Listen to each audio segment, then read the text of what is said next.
With former Republican presidential candidate and former Speaker of the House, Newt Gingrich, who joins me now here live in studio. Mr. Speaker, thanks so much for being here. It's good to be with you. So there is a divide in Congress, especially among Republicans, on this surveillance. I want to play for you some sound from Senator Rand Paul of Kentucky, who I spoke with yesterday. You could go for zero tolerance of any kind of crime, but you'd be giving up your freedom. Our founding fathers said warrants have to be specific to the person in place. Generalized warrants, I think, are unconstitutional. These programs have helped keep America safe. They've enhanced our ability to go after terrorists who want to bring harm to the American people. Two very different points of view, one from Republican Senator, probably presidential candidate Rand Paul, and one from House Speaker John Boehner. Where do you stand? Well, I think they're both right, but they're answering different questions. What people have to recognize in this city is that after you've had the IRS scandals, after you've had Fast and Furious, after you've had Benghazi, there is no belief in trusting the government. I mean, the president said the other day, gee, if you don't trust all these people, we've got a real problem. Well, Mr. President, we have a real problem. And so I start with the question, look, Keith Alexander is a terrific soldier. He has done an amazing job at the National Security Agency. But as a matter of policy, I want to know that if we're gathering information on American citizens, and we clearly are, I mean, everything, when you read between the lines, the fact is they are absorbing an enormous amount of data about American citizens. I'd want to have some kind of a firewall that said you cannot use that in any kind of investigation except terrorism, because I don't trust the government.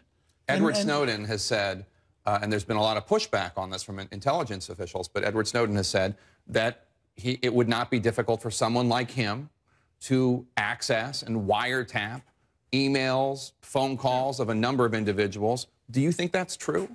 Well, first of all, I think that people are wiretapped and hacked into every day by the Iranians, by the Chinese, by a whole range of people. So I think you just need to understand this is the modern world. The modern world has a level of cyber combat every day. So there's no war and peace divide. This stuff's going on every day. So whether the American government does it or not is being done.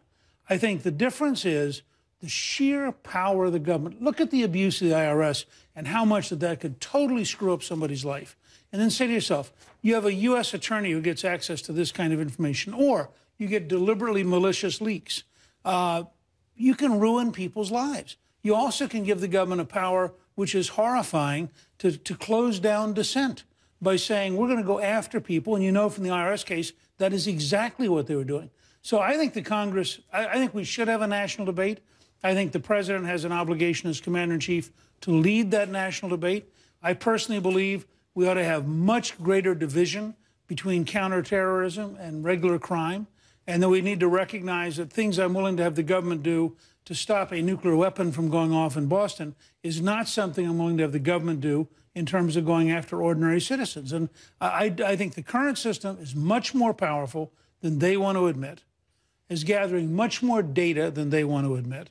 And I think that means we have to have safeguards that are very tough and have very severe sanctions, including, frankly, for people like Snowden. I mean, what Snowden did verges on treason. It is not the right of a single citizen to decide on their own that they're going to steal classified documents, and I think he should be prosecuted to the full course of the law.